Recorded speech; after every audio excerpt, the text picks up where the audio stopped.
Welcome back to Saturday Morning Coffee on Alcove. Today I'm drinking Clearwater Roasting Ethiopia Blend again. The stuff is just so smooth. I can't help but love it, and it's just like the best Saturday morning coffee so far.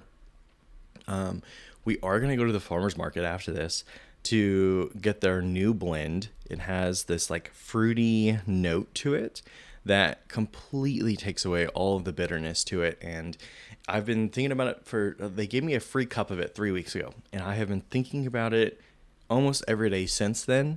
So I'm just going to have to go back and get it.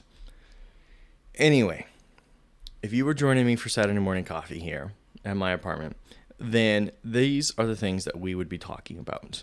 And oops, it's all science stuff. Not really sure how that happened, but I ended up just going down rabbit holes all week about science stuff. So thanks for joining me, and I hope you have a good cup of coffee with you. So we can consider Earth to be more than just a planet. We can consider it to be like this like living planet by considering how by extension humans and animals and bacteria and trees are all like part of the planet, right? So if we consider us to be an extension of the planet, we can consider the planet to be a living one because of our and every other one else's effects on the planet. So if you think about like humans, we don't just adapt to an environment, we reshape it. We see a place that we want to settle, and we will destroy that area and we will rebuild it in the way that we need it to be.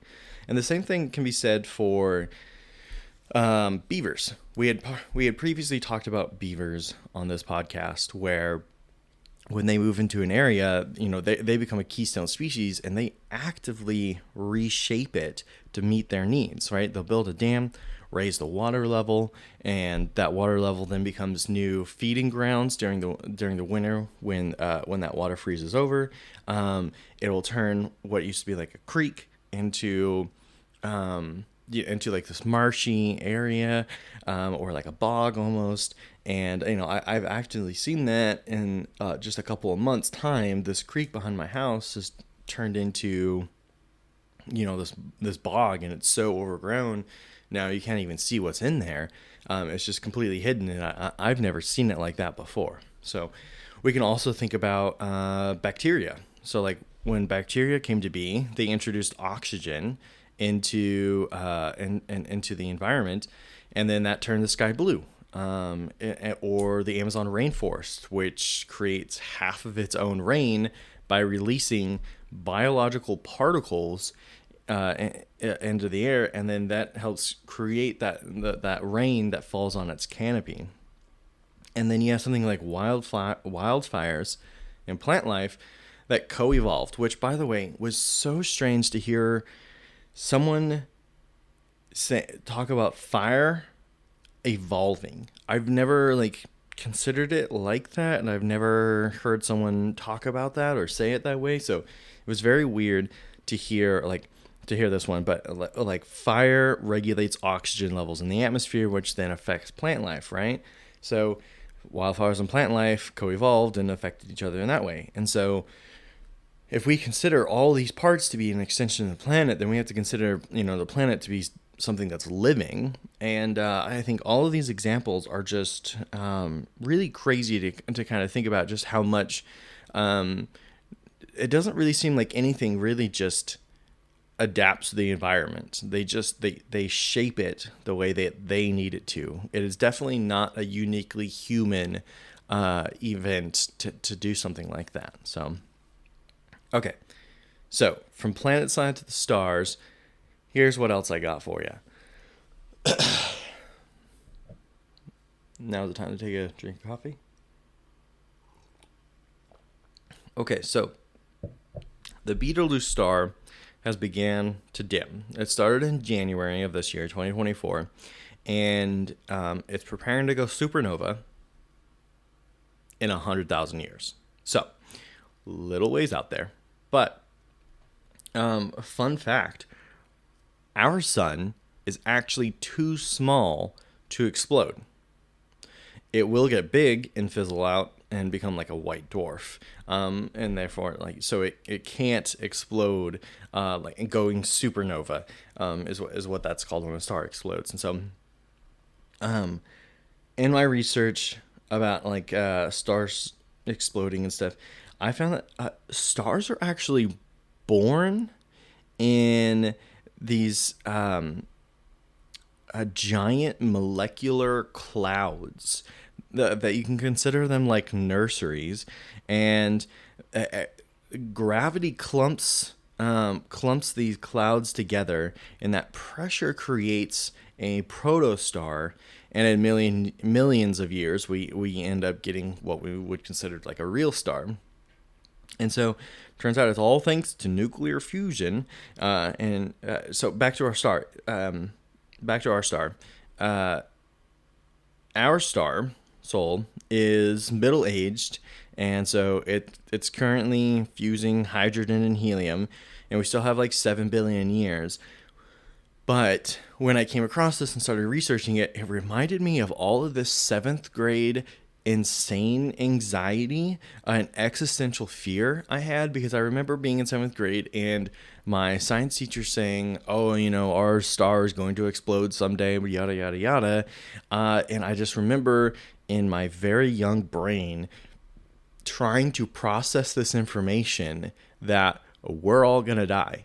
Kind of failed to mention for a little while that it was 7 billion years later, or billions of years later, that we would actually, that the star would actually, 7 billion years later, that it would actually blow up, right? That would have been a key piece of information to immediately follow up on, instead of leaving us all with this extreme existential dread that we were going to die soon. It turns out human race wouldn't even be around, at the point of our star blowing up. So, and I feel like this is a common experience too, to be coming up in middle school and like learning all the threats to the planet, and then having this like existential dread about it because you don't have a full grasp of the situation. Okay.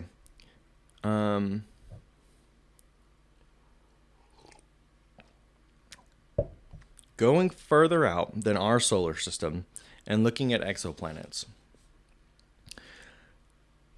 I guess I assumed that this number was going to be higher.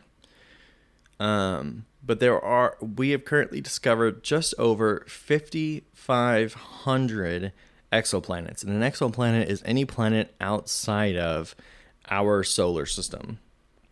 And so these are planets that orbit other stars.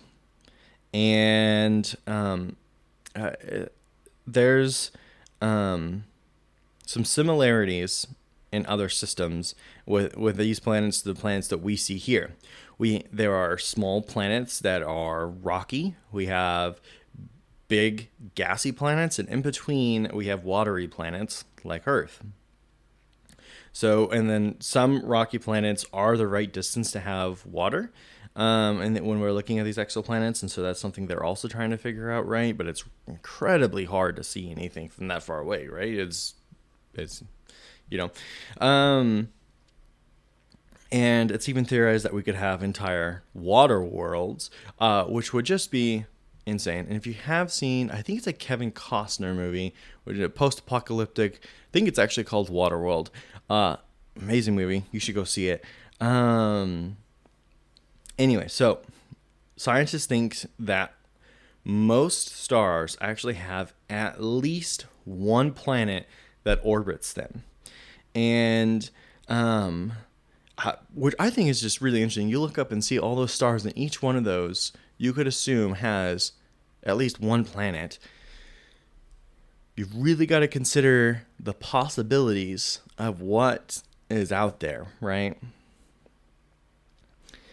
Okay, here's another thing that I went down a big rabbit hole in my research this week, is the concept of gas giants has confused and eluded my understanding for ever. And honestly, after all my research, I'm still not sure that I actually really understand what a gas giant is, and I'm not really sure that I can understand it, because when you say there's dense gas and that's part of the planet, I'm confused, because how are we considering that part of the planet? It's not like it's like this solid surface that you can walk on. And maybe I just need to adjust my conceptualized understanding of what constitutes a planet. Anyway, a gas giant, this is what I understood. It's like it has a solid core, but after that, it's mostly helium and hydrogen. Um, and that is still considered, part of the planet. I just don't understand it. And I've read the articles. I did the research. I don't know why I can't wrap my head around this one. Anyways, so in searching for these exoplanets, I found that there are kind of 6 main methods. You can look at the gravitational effects, and try to measure if those are having any impact on, like, I guess the sun or the planets, and understanding, you can measure some of that gravitational effects, and then you can see if there's partial dimming of a star, and then from there you can assume oh, that's a planet that's partially blocking the sun from our point of view. There's one. And then you have odd star movements. I didn't really understand this one, but we can kind of measure if the star is moving in a way it shouldn't, and that can be because of the effects of exoplanets in its gravity. And then, of course, with telescopes. And now, obviously, telescopes are not going to get us all that far. But you can use telescopes to kind of see these other planets, and like new types of telescopes are constantly being developed and considered. And so as those telescopes are getting more and more powerful, we'll end up being able to, see and measure the potential for other exoplanets in better ways, and we'll get a better understanding. But 5,500 other worlds. You would think one of those has enough percentage chance to have bacteria on it, right? Certainly. Or just like a smidge bit of water. If you look up in the stars, it's got to be, right? Anyways, this is the summation of all of the science deep dives I have, and I have linked a lot of the articles in a couple podcasts that I had listened to this last week to give me all this information in the link dump. So if any of this is of any interest, you should definitely check out those links. There's a lot of really cool information there that I definitely think people should check out if you have even just a smidgeling of interest in astronomy or Earth as a living planet. But that's been Alcove today. Thanks for joining me for Saturday Morning Coffee.